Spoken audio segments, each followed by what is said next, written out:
दोस्तों क्या आप जानते हैं कि हमारी दुनिया इतनी बड़ी है कि इसमें हर रोज़ करीब 1,53,000 लोगों की मौत हो जाती है।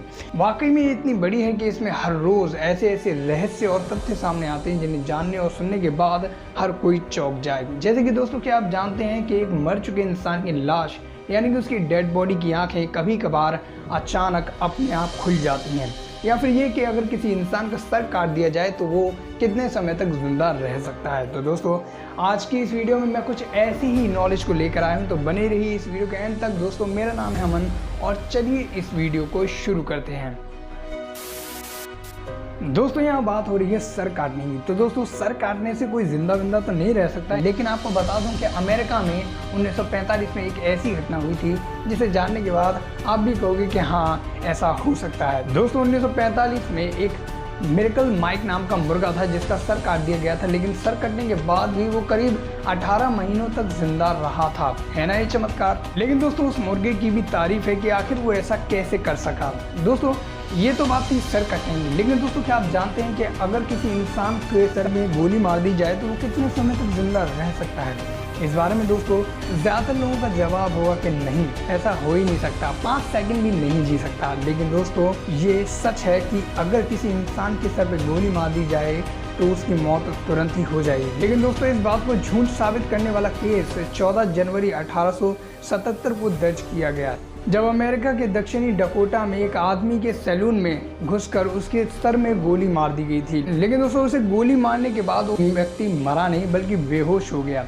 उसके बाद जब वो उठा तो सब कुछ नॉर्मल था और वो पहले जैसे अपना काम करने लगा। लेकिन दोस्तों सर में गोली लगने के बाद वो व्यक्ति मरा नहीं बल्कि जिंदा था, बस बेहोश हुआ था। उसके बाद जब वो उठा तो वापस से अपने काम को उसी तरह से करने लगा। और दोस्तों आप ये सुनकर जरूर चौंक जाएंगे कि सर में गोली लगने के बाद ही वो इंसान करीब 67 दिनों तक जिंदा रहा। बाद में 67वें दिन उसके सर में अचानक से दर्द शुरू हो गया और उसकी मौत हो गई, जिसके बाद डॉक्टर्स ने उसकी सर्जरी करके ये पता लगाया कि उसकी मौत उस गोली की वजह से ही हुई है। लेकिन सोचने वाली बात ये थी दोस्तों कि आखिर गोली लगने के बाद भी वो आखिर इतने दिनों तक जिंदा कैसे रहा।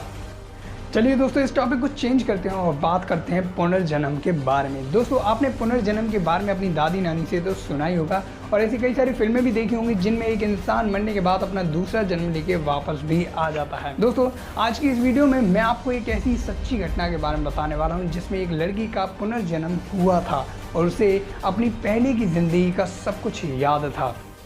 दोस्तों ये बात है 1930 की, जब दिल्ली में एक शांति देवी नाम की लड़की रहा करती थी। ये लड़की 4 साल की उम्र तक कुछ भी ठीक से नहीं बोल पाती थी, लेकिन जब इसने बोलना शुरू किया तो सबकी बोलती ही बंद कर दी। इस 4 साल की लड़की ने अपने माता पिता से कहा कि जिस घर में वो प्रेजेंट में रह रही है वो उसका असली घर नहीं है, बल्कि उसका असली घर वहाँ से दूर मथुरा में है जहाँ उसके पति और बच्चे रहते हैं और वो उनके पास वापस जाना चाहती है। उसके माता पिता ने उस पर ज़्यादा गौर नहीं किया और उसे प्यार से समझाते हुए कहा कि वो पिछली ज़िंदगी का सब कुछ भूल जाए और अपने आने वाली ज़िंदगी पर ध्यान दे। लेकिन दोस्तों शांति देवी ने बात किसी से नहीं छिपाई, जिसके बाद ये बात उसकी टीचर को भी पता चली। जब ये बात शांति देवी की टीचर को पता चली तो उसने इस बात पर तहकीकात करना चाहिए और उसने शांति देवी से उसका पूरा एड्रेस पूछकर उस एड्रेस पर एक लेटर लिखा, जिसके बाद उस लेटर का जवाब आया शांति देवी के पति के द्वारा। दोस्तों आप ये सुनकर चौंक जाएंगे कि जो कुछ भी उस 4 साल की लड़की ने कहा था वो सब कुछ सच था। जिसके बाद उस 4 साल की लड़की को वहां पे ले जाया गया और बाकायदा वो लड़की सबको पहचान पा रही थी। उसे देखकर सब लोग हैरान थे, वो सब कुछ जानती थी। जो सवाल उससे पूछे जा रहे थे उनमें से ज्यादातर सवालों का जवाब वो ठीक से दे रही थी। शांति देवी के पति ने बताया कि उसकी मौत उसके बच्चों को जन्म देते हुए हो गई थी। दोस्तों ये सारी बातें सुनकर शांति देवी के माता पिता का दिमाग तो बिल्कुल ही चकरा उठा था। ये बात उस समय पर काफ़ी मशहूर हो गई थी और बड़े बड़े लोग उनसे मिलने के लिए आ रहे थे, जिसमें गांधी जी और काफ़ी सारे नेता भी शामिल थे। और दोस्तों फाइनली आपको मैं बता दूं कि शांति देवी के पिछले जन्म का नाम लुगड़ी देवी था। मगर दोस्तों सिर्फ यही नहीं बल्कि इसी तरह के कई सारे मामले समय समय पर सामने आते रहे हैं जिन पर विश्वास करना थोड़ा सा मुश्किल है। मगर दोस्तों मैं आपको बताना चाहूँगा कि जिस तरह इंसान की ज़िंदगी कई तरह के रहस्यों से भरी हुई है, उसी प्रकार उसकी मौत भी कई तरह के रहस्यों से भरी हुई है। जैसे कि एक जाना माना सवाल है कि आखिर इंसान की मौत के बाद उसका क्या होता है। इस बारे में दोस्तों दुनिया के ज़्यादातर लोग ये कहेंगे कि इंसान के मरने के बाद इंसान की आत्मा या तो स्वर्ग जाती है या फिर नर्क। लेकिन दोस्तों हम इस बात पर कैसे यकीन कर लें, और इसी बात पर गौर करते हुए साइंटिस्ट और डॉक्टर्स ने मिलकर इस चीज़ पर रिसर्च करने की कोशिश की और उन्होंने उन लोगों के अनुभव कलेक्ट करने की कोशिश की जो कोमा पेशेंट थे या फिर वो मौत के बेहद ही करीब से लौटे थे। दोस्तों इस रिसर्च में कुछ लोगों ने बताया कि जब वो कोमा में थे तब उन्होंने एक ऐसी सुरंग देखी जिसके आखिरी छोर से काफ़ी सारी रोशनी आ रही थी। ऐसा लग रहा था कि मानो वो किसी दूसरी दुनिया का दरवाज़ा हो।